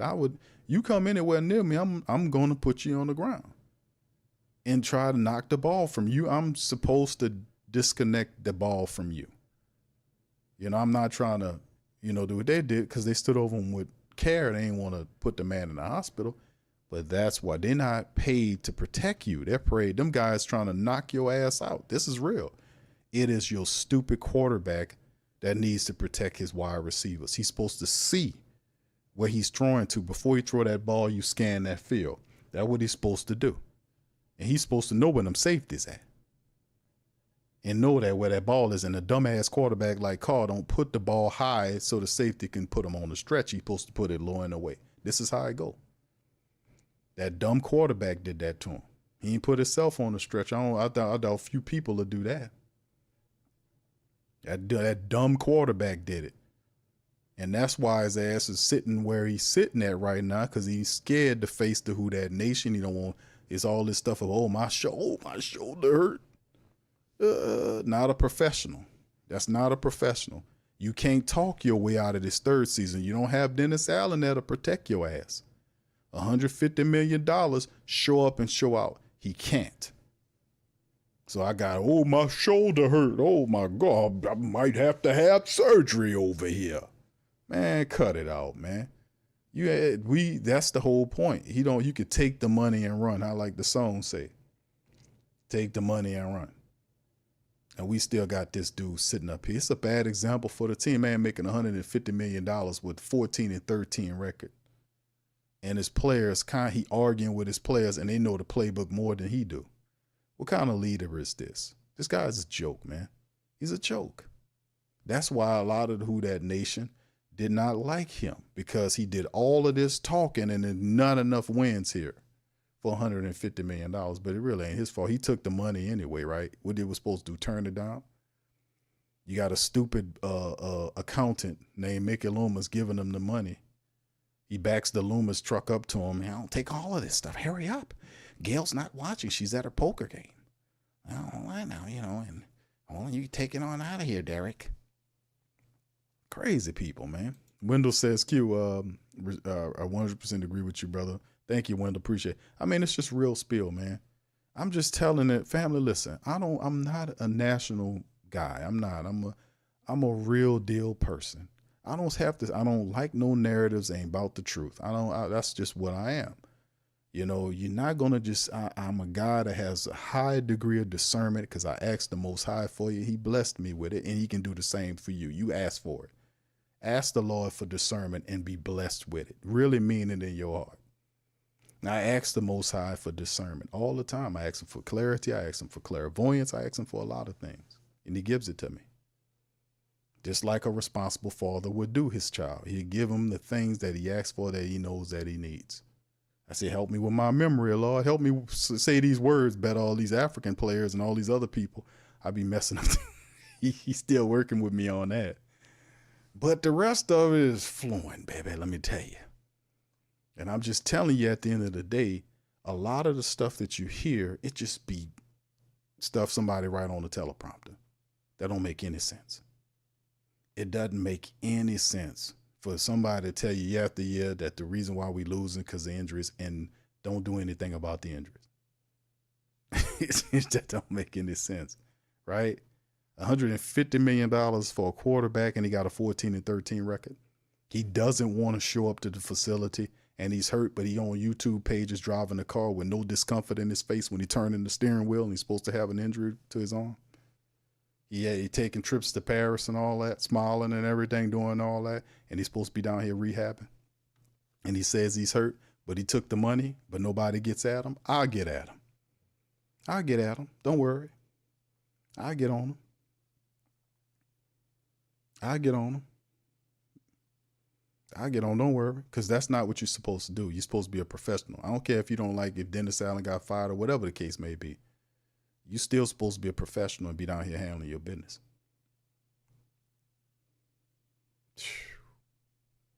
Amazing, man. KT says it's still still on site. Shout out to you, very much. Picking me up, taking me back to this world. Just bottom line, man. It's crazy. It's crazy work. Jack says, Big Q, next interview with Derek Carr, someone should ask him, are the answers still in the building?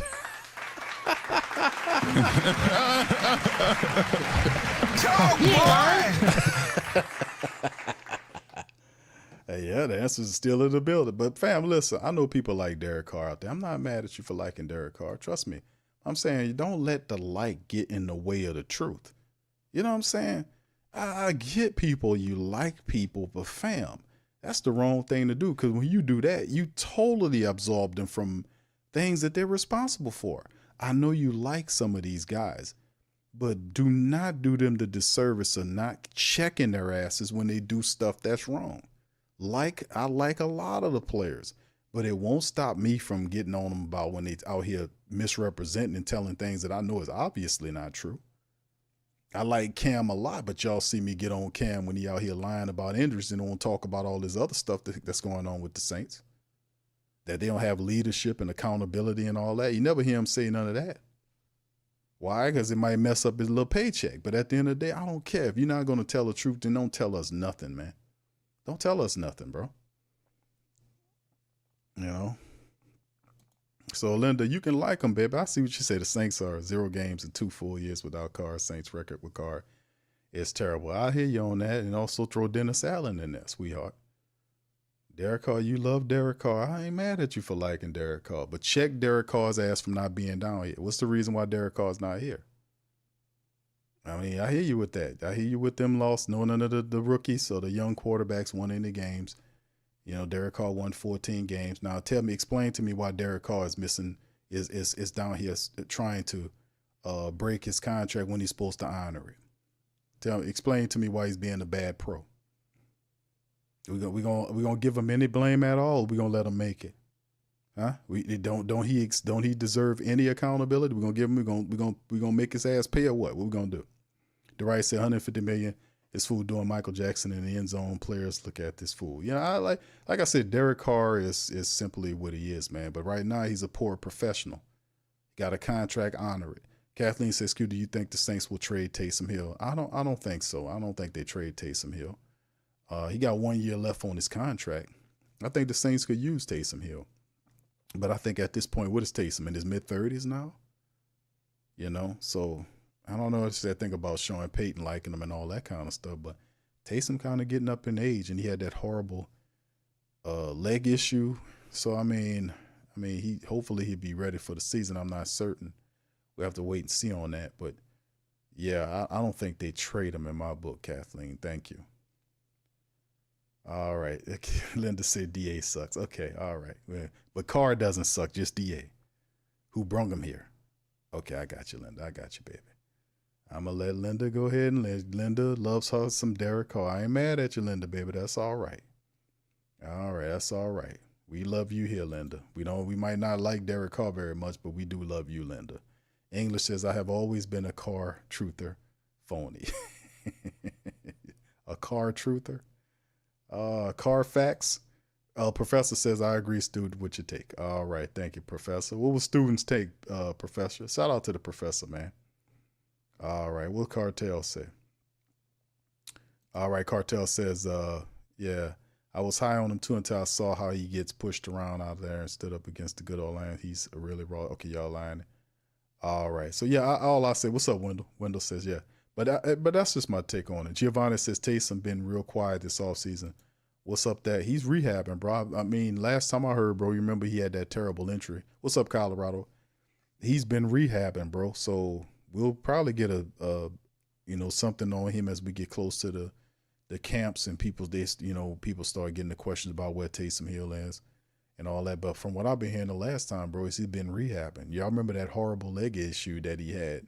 He got carted off the field there because Clint stupid ass act was doing all this stuff where he was overusing the man.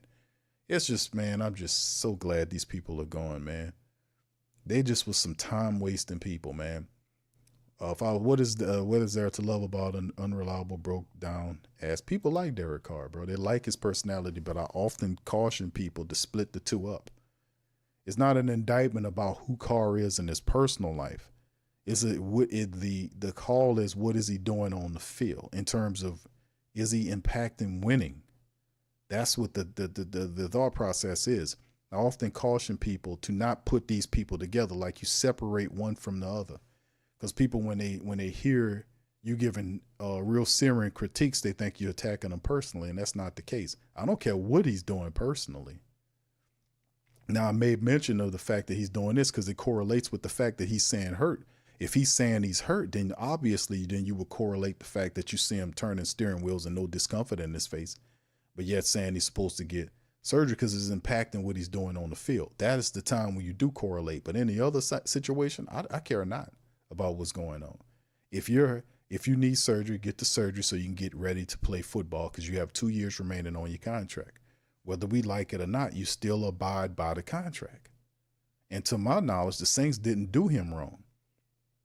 They didn't do him wrong. They got rid of Dennis Allen, and when that happened, he knew his protection was gone.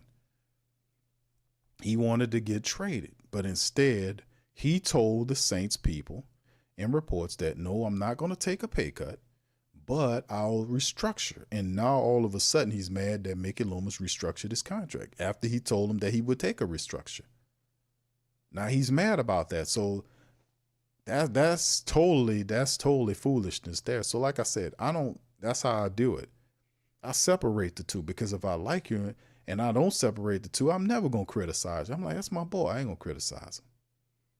That's my guy right there. I'm not gonna criticize him. And he be screwing up and I won't tell him the truth because I like him. I'm like, that's my guy. I ain't gonna tell him that he put the wrong shoe on. He got 2 left shoes on. That's all right. He's all right. He got the shirt on backwards. Hey, that's all right. That's my guy. He walking out there in front of people. Man, why you into? You got boogers in his nose? Yeah, I ain't gonna tell him nothing. That's my guy. And he walk, man, you cheat, I had these boogers. I'm like, hey brother, you my guy. You cool? I'm cool with you. The boogers they'll be all right with the boogers in your nose.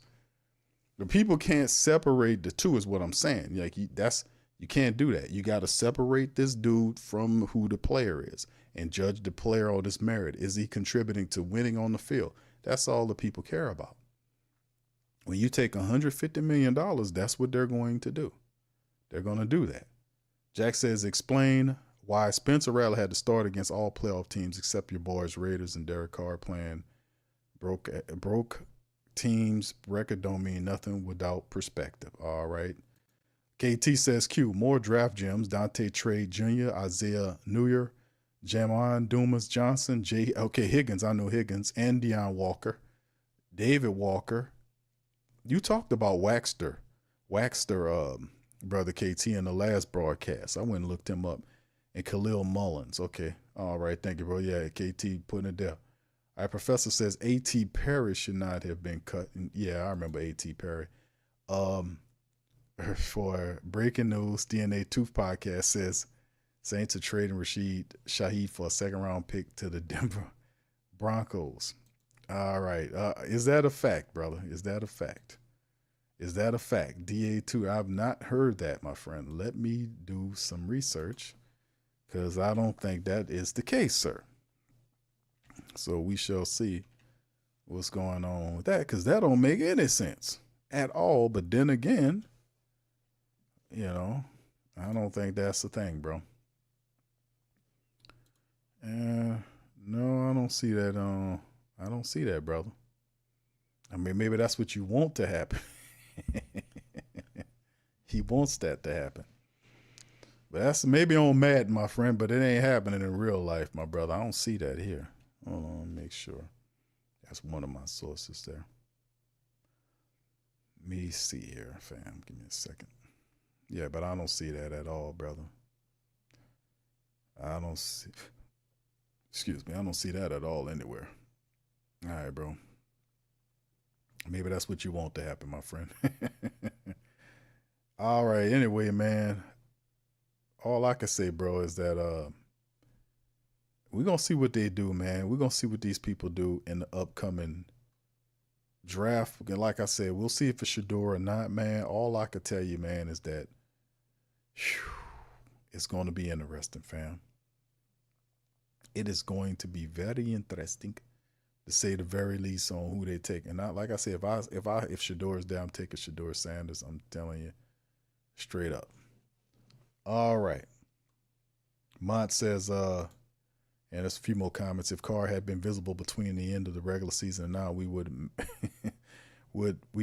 maybe feel differently about him staying one more year, but being a prick. So now he understands. Yeah, I know, Jerry. Yeah, I looked it up, but you never know, bro. So I looked it up to verify, bro. That's what I do. All right, but yeah. Yeah, Derek. Yeah, it's gonna be hard. You're gonna be hard pressed to defend Derek Carr nowadays, man. To be honest with you, and I understand people like the man. It's such a shame, man, because a lot of people so good, man, and some of these people, they don't even deserve that, man. They don't deserve it, man. They really don't deserve. Some of these people, they have some really good people in the Who Dat Nation, man. They're willing to give you a shot, but a lot of this stuff is terrible. This is what. Basically, like this little thing right here, that y'all don't know if y'all seen this right here, this guy. This is like what happened with the Who Dat Nation all the time, right? Like this old fella right here, he driving. I think he on the road somewhere. Y'all seen this before? The guy driving and he stops to get a bite of his burger. I think I don't know where he is. This is a highway or whatever, but this is like what happens to the Who Dat Nation every year when we deal with the Saints, right? We just sitting there, we eat some good food, and it's like, man, we're gonna give the Saints a chance. And the next thing you know, this is what happened.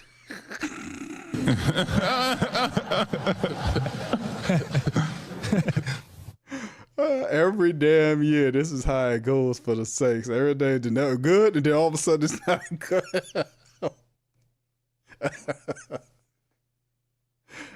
It's all good at first. We eating, we chilling, man. We gonna be good this year. Baby, and then all of a sudden, it ain't good no more. It's shit flying everywhere. We don't know what's happening. That's what's happening. That's every year. It's the Who Dat Nation, man. This is perfect for what we go through. Hey, man, we're gonna get some good food. Man, hold on, man. We take a bite of this. Man, we're gonna have a great year. And, you know, I'm just feeling, whoa!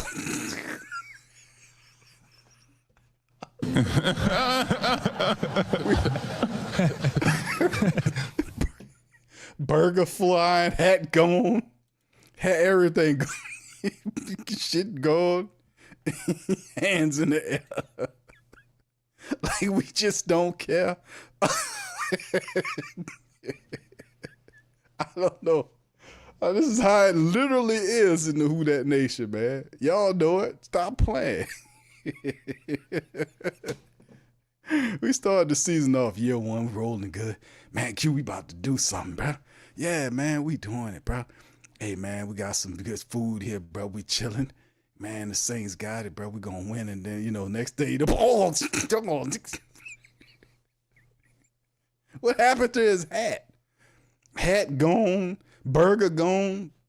He ain't lose. He kept that food in his mouth, though. I'll tell you one thing. Oh, man, bro, that's how it is in the Who Dat Nation, bro. Just like this poor fella, man. This a Who Dat, man, obviously, bro, because he feel our pain, man. He feel our pain.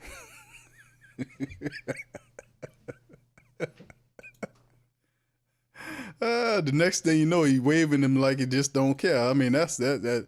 Put your hands in the air and wave them like you just don't care. That's there. All right, so anyway, man, let me stop playing, man. Let me get ready to get on up out of here, man. Listen, I appreciate y'all for tuning in on stream today. Much love to the fam. Appreciate y'all, man, for what y'all do and how y'all do, fam. Listen, the draft is this week. It comes up on Wednesday. Well, listen, Mickey Loomis is supposed to be, you know, making a press conference. It's supposed to be on Wednesday, so we're going to cover that. We'll have reaction to the Mickey Loomis and whatever the Saints, Kellen Moore and all those guys supposed to be having the presser.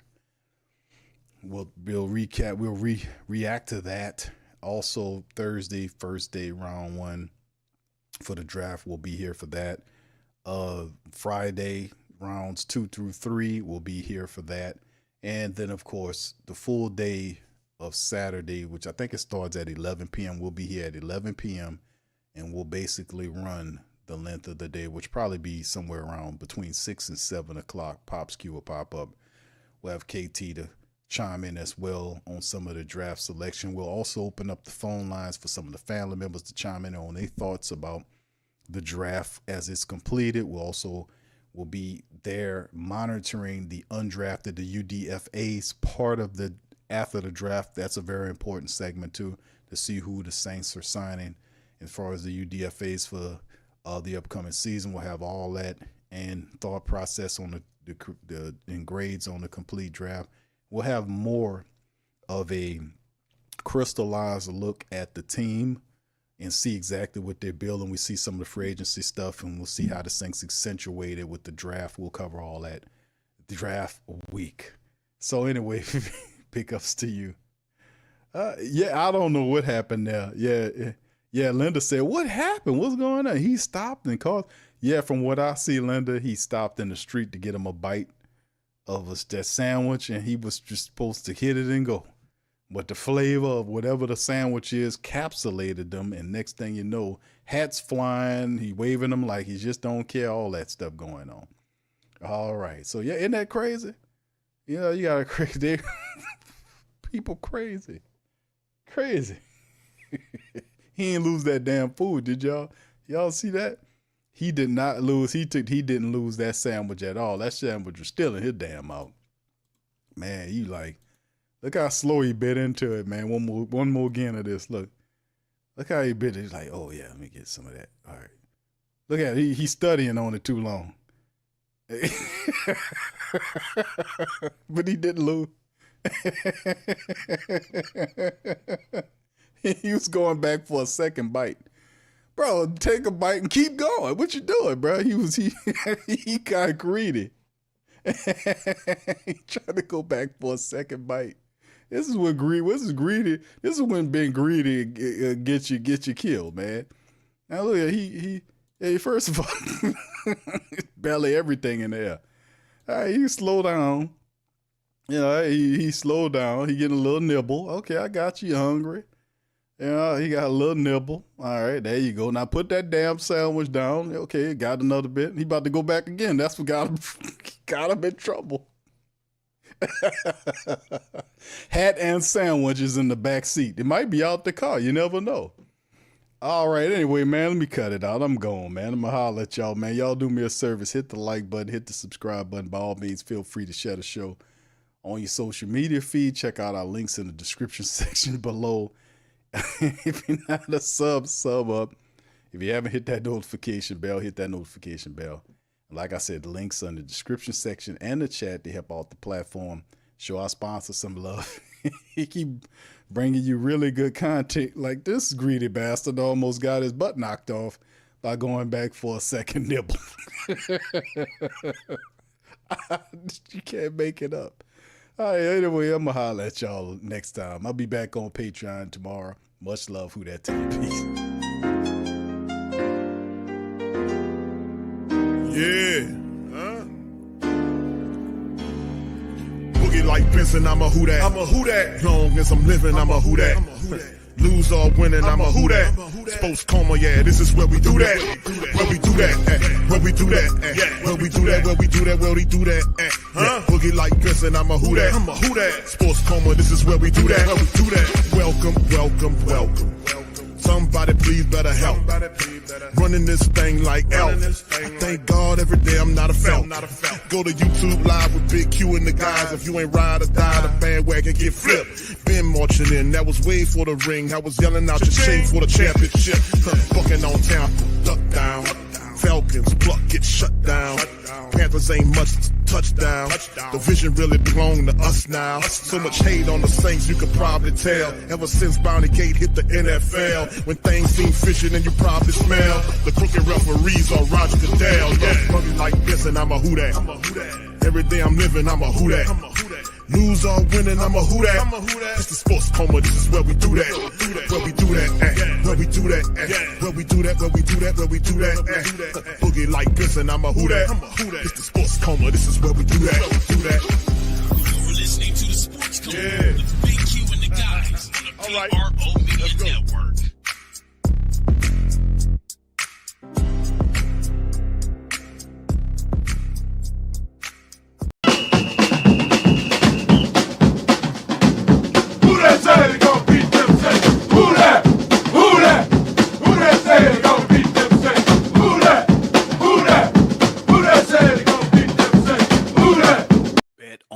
Is the world's most trusted betting platform and your number one source for online betting in 2025. Whether you're a seasoned fan or a first-time bettor, BetOnline is your ultimate game day companion with the largest selection of odds on everything from NBA and college basketball to NHL and UFC. BetOnline continues to be your number one sports betting source for every three-pointer to hat trick. BetOnline has you covered with odds, stats, and more for every game, every play, and every win. BetOnline, the game starts here.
WhoThatDaily.com. That's right, the WhoThatDaily.com. Your one-stop shop for everything New Orleans Saints, New Orleans Pelicans, LSU Tigers, even the top flight boxing news. So if you're a Who Dat and you're looking for a place to stay up on your team, WhoThatDaily.com is your site. The WhoThatDaily.com for the sport Who Dat in all of us. That's right, the Pro Shop is the platform store where you can go and buy all the latest merch to support the platform. Available at the Pro Shops, we have dozens of hundreds of products available for you and your family. Unisex tees for men and women, hoodies and sweatshirts, tank tops, kids and baby items, long sleeve tees, mugs, pillows, wall art, bath bedding, face masks, phone cases, stickers, bags, fanny packs, socks, hats, and many other items. Please feel free to check out the Pro Shops. The link is in the description section below. And remember, it helps the platform continue to grow. Check out the Pro Shop and Who Dat.